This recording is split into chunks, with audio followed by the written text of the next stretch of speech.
Hello friends, welcome to day trader Telugu and good evening. Real ఎస్టేట్లో investment బెటరా, stock మార్కెట్లో investment బెటరా? So దీని రిలేటెడ్గా మీరు రియల్ ఎస్టేట్ వాళ్ళ దగ్గరికి వెళ్ళి చెప్పారనుకోండి, స్టాక్ మార్కెట్లో అయితే ఒకసారి పెరుగుతూ ఉంటుంది, ఒకసారి తగ్గుతూ ఉంటుంది. రియల్ ఎస్టేట్లో గ్యారంటీ ఉంటుంది, ఒకసారి కొన్నది కొన్ని సంవత్సరాల తర్వాత ఖచ్చితంగా పెరుగుతుంది. కాబట్టి స్టాక్ మార్కెట్ కంటే రియల్ ఎస్టేట్ బెటర్ అంటారు. అదే మీరు స్టాక్ మార్కెట్ బాగా తెలిసిన వాళ్ళ దగ్గరికి వెళ్ళి అడిగితే, రియల్ ఎస్టేట్లో డబ్బులు పెట్టారంటే దాని రిలేటెడ్గా ప్రొటెక్షన్, లిటిగేషన్స్ జరుగుతుంటే చూసుకుంటూ ఉండాలి. ఈవెన్ రియల్ ఎస్టేట్లో డబ్బులు పెట్టాలన్నా స్టాక్ మార్కెట్లో పెట్టేటట్టు థౌజండ్స్లో పెడితే అవ్వదు కదా. ఇప్పుడు అసలే land rates and property rates అన్ని కూడా ఆకాశంలో ఉన్నాయి. కాబట్టి లక్షలు, ఈవెన్ కోట్లల్లో ఇన్వెస్ట్మెంట్ చేయాల్సి ఉంటుంది. అంత లేని వాళ్ళు మరి రియల్ ఎస్టేట్లో డబ్బులు పెట్టలేరు కదా. అండ్ అలాగే ఈజీగా కొనడం, అమ్మడం కూడా రియల్ ఎస్టేట్లో అవ్వదు. అండ్ ప్రాసెస్ కూడా సింపుల్గా ఉండదు. బట్ ఒకవేళ నేను మీతో రియల్ ఎస్టేటే కాకపోతే దాని రిలేటెడ్గా మీరు లక్షలు ఇన్వెస్ట్మెంట్ చేయాల్సిన అవసరం లేదు, వేలలో ఇన్వెస్ట్మెంట్ చేస్తే సరిపోతుంది. అండ్ దాంట్లోంచి మీరు ఎప్పుడు ఎగ్జిట్ అవ్వాలనుకున్నా ఆ రియల్ ఎస్టేట్ రిలేటెడ్గా మీరు చేసిన ఇన్వెస్ట్మెంట్ని ఎగ్జిట్ అవ్వచ్చు. అండ్ మీరు చేస్తున్న ఇన్వెస్ట్మెంట్ కూడా, రియల్ ఎస్టేట్ రిలేటెడ్గా చేస్తున్న ఇన్వెస్ట్మెంట్ కూడా రెంటల్ ప్రాపర్టీస్లో చేస్తున్న ఇన్వెస్ట్మెంట్ అనమాట. లైక్ పెద్ద పెద్ద కమర్షియల్, ఐటీ పార్క్స్ రిలేటెడ్గా రియల్ ఎస్టేట్లో మీరు ఇన్వెస్ట్మెంట్ చేస్తున్నారు కాబట్టి వాటి రిలేటెడ్గా కలెక్ట్ అయ్యే రెంటల్ ఆర్ లీజ్ ఇన్కమ్ కూడా time to time dividend income కూడా క్రెడిట్ అవుతూ ఉంటుంది. అండ్ ఇలా వస్తున్న డివిడెండ్ ఇన్కమ్ మీద ట్యాక్స్ ఉండదు. ఇంట్రెస్టింగ్గా ఉంది కదా. ఇతర కంట్రీస్లో, వెస్ట్రన్ కంట్రీస్లో ఆల్మోస్ట్ 80 years బ్యాక్ నుంచి కూడా ఈ కాన్సెప్ట్ రన్ అవుతుంది. బట్ ఇండియాలో లాస్ట్ 7 years నుంచి ఈ కాన్సెప్ట్ ఇంట్రడ్యూస్ అయింది. రిట్స్ అంటారు, REIT. REIT అంటే రియల్ ఎస్టేట్ ఇన్వెస్ట్మెంట్ ట్రస్ట్ అనమాట. మరి రెంటల్ లీజ్ ఇన్కమే వస్తుంటుందా? మరి ఆ ప్రాపర్టీస్ పెరుగుతుంటే నేను చేసిన ఇన్వెస్ట్మెంట్ కూడా పెరుగుతుందంటే ఎస్, మీరు చేసిన ఇన్వెస్ట్మెంట్ వాల్యూ కూడా, మీరు ఇన్వెస్ట్ చేసిన ప్రాపర్టీస్ వాల్యూ పెరుగుతూ ఉంటే మీ ఇన్వెస్ట్మెంట్ వాల్యూ కూడా పెరుగుతూ ఉంటుంది. So with same concept Brookfield India writ, REIT వాళ్ళు 3,800 crores IPO ద్వారా రేస్ చేయబోతున్నారు. అసలు ఈ REIT అంటే ఏంటి, దీనిలో ఉన్న పాజిటివ్స్ ఏంటి, నెగిటివ్స్ ఏంటి, అసలు ఈ హోల్ కాన్సెప్ట్ రిలేటెడ్గా మీరు ఏం తెలుసుకోవాలి, ఇది కూడా నేను మీకు ఎక్స్ప్లెయిన్ చేస్తాను. ఫ్రెండ్స్, ఒకవేళ ఈ ఎంటైర్ కంటెంట్ మీకు ఇంట్రెస్టింగ్ అనిపిస్తుంటే తప్పకుండా వీడియోని లైక్ చేయడానికి ప్రయత్నించండి. సో మీకు కొంత ఈజీగా చెప్పాలని ఇలా డయాగ్రామ్ రూపంలో వేశాను. సో మేబీ అంత ప్రొఫెషనల్గా ఉండకపోవచ్చు, బట్ ట్రై టు అండర్స్టాండ్. ఈ రిట్స్ని, REITని మనం మ్యూచువల్ ఫండ్తో కంపేర్ చేయొచ్చు. మ్యూచువల్ ఫండ్స్లో ఏం జరుగుతూ ఉంటుంది, ఇన్వెస్టర్స్ తమ డబ్బుల్ని మ్యూచువల్ ఫండ్కి సంబంధించిన ఫండ్ మేనేజర్కి ఇస్తారు, అంతే కదా.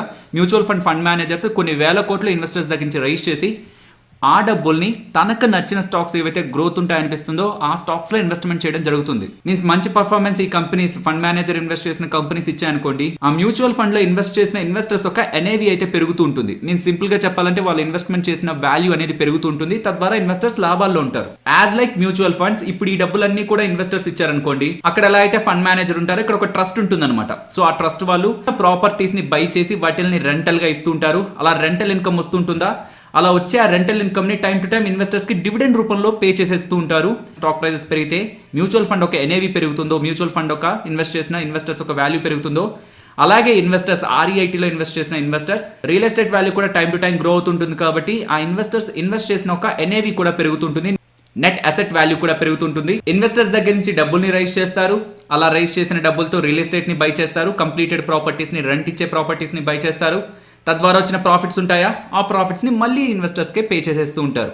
అండ్ ఈ రియల్ ఎస్టేట్ వాల్యూ కూడా టైం టు టైం పెరుగుతూ ఉంటుంది. కాబట్టి ఇన్వెస్టర్స్ బై చేసినప్పుడు NAV ఉంటుంది కదా, స్టాక్ ప్రైస్ ఎలా ఉంటుందో యూనిట్స్కి NAV ఉంటుందన్నమాట, నెట్ అసెట్ వాల్యూ అని. సో రియల్ ఎస్టేట్ వాల్యూ పెరిగే కొద్దీ NAV వాల్యూ కూడా పెరుగుతుంది. సో ఇది ఒక కంపెనీ కాదు, ఇది ఒక ట్రస్ట్. ట్రస్ట్కి సంబంధించి ట్రస్టీస్ ఉంటారు, మేనేజర్స్ ఉంటారు, అండ్ దీనికి ఒక స్ట్రక్చర్ ఉంటుందన్నమాట. అండ్ వీళ్ళ క్లయింట్స్ గురించి మాట్లాడుకోవాలి ఫ్రెండ్స్. వీళ్ళకి సంబంధించిన క్లయింట్స్లో 50% టెక్ క్లయింట్సే ఉన్నారు. టెక్నాలజీకి సంబంధించిన companies like Accenture, Cognizant, TCS వీళ్ళే 50% ఉన్నారనమాట. అండ్ వీళ్ళ ఆక్యుపెన్సీ రేషియో, మీన్స్ వీళ్ళకి ఏ ప్రాపర్టీస్ అయితే ఉన్నాయో వాటి ఆక్యుపెన్సీ రేషియో 92% గా ఉంది. 50% టెక్నాలజీ కంపెనీస్ అనుకున్నామా, దాంట్లో యాక్సెంచర్, కాగ్నిజెంట్, TCS వీళ్ళే 46% ఆక్యుపై చేయడం జరిగిందనమాట. ఈ 3 కంపెనీసే. వీళ్ళకి ఏదైతే రెంటల్ ఇన్కమ్ గా డబ్బులు వస్తూ ఉంటుందో, లీజ్ ఇన్కమ్ గా డబ్బులు ఏదైతే వస్తూ ఉంటుందో అనుకున్నామా ఇందాక, మరి ఆ డబ్బుల్ని వాళ్ళు ఇతర ప్రాపర్టీస్లో ఇన్వెస్ట్మెంట్ చేస్తూ వాళ్ళ అసెట్స్ని పెంచుకునే ప్రయత్నం చేస్తూ వెళ్ళొచ్చా అంటే కాదు. వాళ్ళు సంపాదిస్తున్న డబ్బుల్లో 90% డబ్బుల్ని ఖచ్చితంగా ఆ REITలో ఇన్వెస్ట్ చేసిన ఇన్వెస్టర్స్కి డివిడెండ్ రూపంలో ఇవ్వాల్సి ఉంటుంది. ఇవన్నీ కూడా సెబీ రూల్స్ అనమాట. సో కంపెనీస్ పెట్టుకున్న రూల్స్ కాదు, ఇండివిజువల్గా ఈ కంపెనీకి ఉన్న రూల్స్ కాదు, ఇవన్నీ కూడా సెబీ రూల్స్. అండ్ మైండ్ స్పేస్కి కానీ, అండ్ ఎంబసీ REITస్ కానీ ఆల్రెడీ లిస్ట్ అయిన కంపెనీస్కి కూడా సేమ్ రూల్సే ఉంటాయి.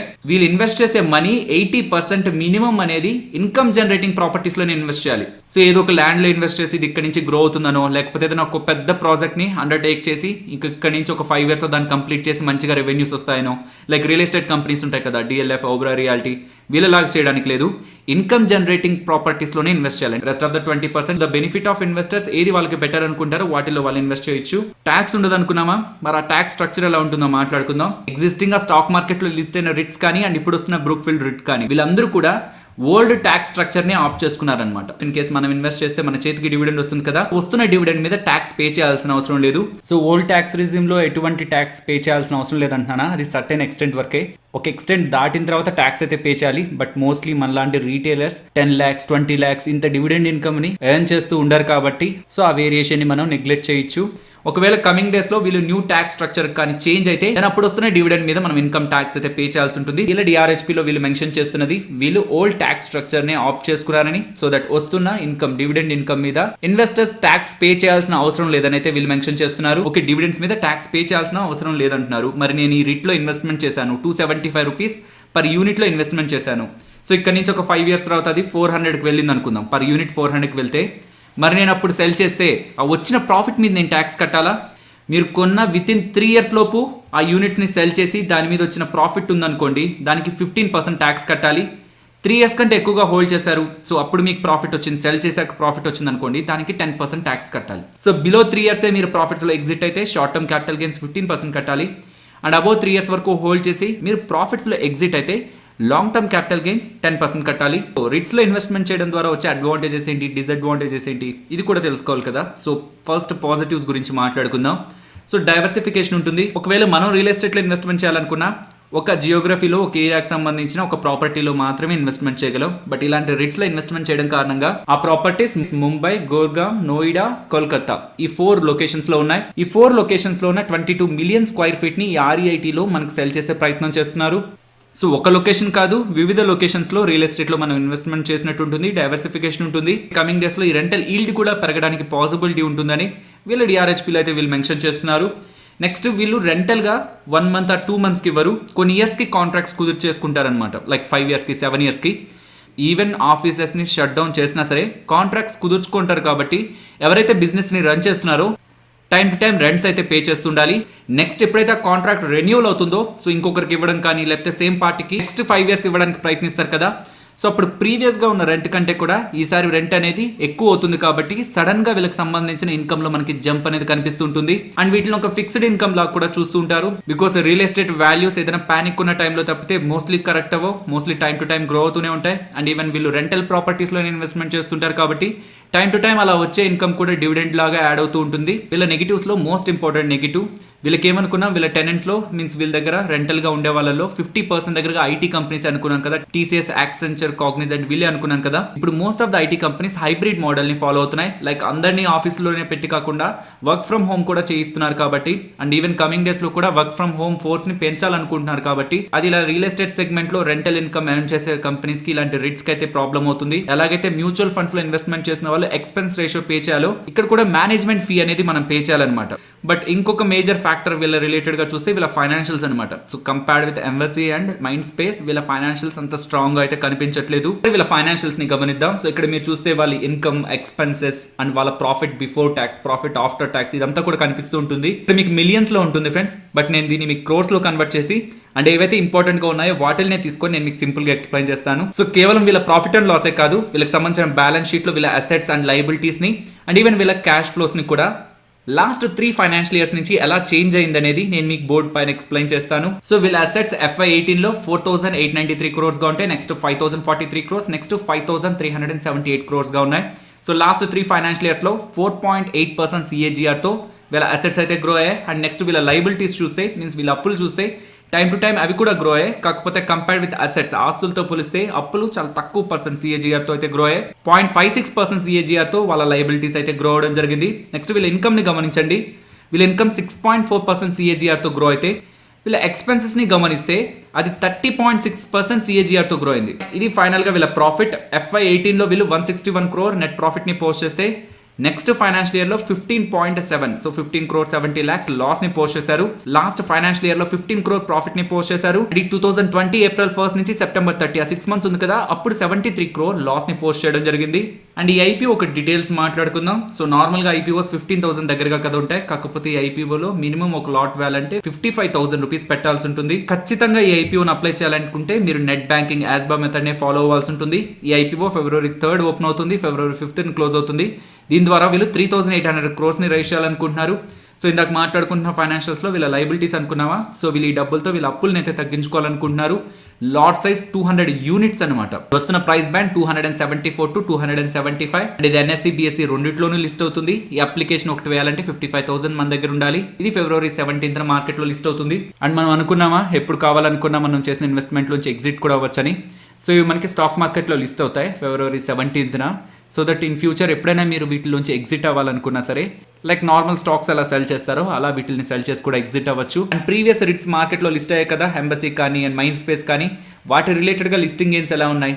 నియర్లీ 5 to 10% దగ్గరగా వీటిలో లిస్టింగ్ గెయిన్స్ ఉంటాయి. అంతకు మించి వీటిలో లిస్టింగ్ గెయిన్స్ ఎక్స్పెక్ట్ చేయడానికి లేదు. బికాస్ వీటిలో స్పెక్యులేషన్ జరిగే ఛాన్సెస్ తక్కువ. 100-150% లిస్టింగ్ గెయిన్స్ లో ఎటువంటి పరిస్థితుల్లోనూ ఓపెన్ అవ్వవు. మార్కెట్ కండిషన్స్ బెటర్ గా ఉంటే 5% to 10% అక్కడే లిస్టింగ్ గెయిన్స్ అయితే ఓపెన్ అవుతాయి. So short term listing gains అనే ఒక ఒపీనియన్ కూడా ఉంచాల్సిన అవసరం లేదు. అండ్ లాంగ్ టర్మ్ ఇన్వెస్టింగ్ విషయానికి వస్తే, సో పోర్ట్ఫోలియోని డైవర్సిఫై చేయాలి, ఈక్విటీ నుంచి కొంత రిస్క్ తగ్గించి ఈ రియల్ ఎస్టేట్ రిలేటెడ్గా కూడా ఇన్వెస్ట్మెంట్ చేయాలనుకున్న వాళ్ళు వీటిని సెలెక్ట్ చేయొచ్చు. అండ్ ఈవెన్ అలా సెలెక్ట్ చేయాలనుకున్న ఈ బ్రూక్ఫీల్డ్ రిట్ కాకుండా ఆల్రెడీ మార్కెట్లో లిస్ట్ అయిన ఎంబసీ రిట్ అలాగే మైండ్ స్పేస్ రిట్ని కూడా ఒకసారి కంపేర్ చేయడానికి ప్రయత్నించండి.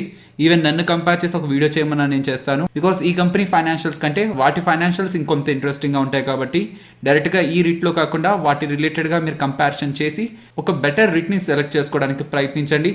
మా రిస్క్ ప్రొఫైల్ని బట్టి ఇలాంటి స్టేబుల్ ఇన్కమ్స్ ఆర్ ఫిక్స్డ్ ఇన్కమ్లో కాకుండా ట్రేడింగ్ అలాగే ఇన్వెస్ట్మెంట్ యాక్టివిటీ కొనసాగుతూ ఉంటుంది కాబట్టి ఇలా స్టేబుల్ అలాగే ఫిక్స్డ్ ఇన్కమ్ జనరేట్ చేసే సోర్సెస్ మీద అయితే మేము ప్రెజెంట్ ఇన్వెస్ట్ చేయాలనుకోవట్లేదు. సో ఇది కంప్లీట్గా మా రిస్క్ ప్రొఫైల్ని బట్టి మేము తీసుకునే డెసిషన్. సో ఇది అందరూ ఇలానే తీసుకోవాలని కాదు, మీరు కూడా ఆలోచించండి. అండ్ మిగతా ఇతర రిట్స్ ఉన్నాయి కదా, 2 రిట్స్ ఉన్నాయి కదా లిస్ట్ అనేవి, వాటితో కంపేర్ చేయండి. ఏది బెటర్ అనిపిస్తే మీ రిస్క్ ప్రొఫైల్కి మ్యాచ్ అవుతుంటే వాటిని సెలెక్ట్ చేయండి. సో ఫైనలీ ఇది ఫ్రెండ్స్ మన వీడియో నచ్చిందా? నచ్చితే వీడియోని లైక్ చేయండి ఫ్రెండ్స్. అండ్ ఈ వీడియో మన వాళ్ళకి యూజ్ అవుతుంది అనుకుంటే తప్పకుండా షేర్ చేయండి. అండ్ మన ఛానల్ని సబ్స్క్రైబ్ చేయనట్లయితే ఛానల్లో ఉన్న కంటెంట్ ఒకసారి చూడండి. ఇఫ్ ఆ కంటెంట్ మీకు ఇంట్రెస్టింగ్ అనిపిస్తే ఛానల్ని సబ్స్క్రైబ్ చేసి పక్కన ఉన్న బెల్ ఐకాన్ క్లిక్ చేయండి. మరొక ఇంట్రెస్టింగ్ వీడియోతో మళ్ళీ మీ ముందుకు వస్తాను. అంతవరకు టేక్ కేర్. జై హింద్.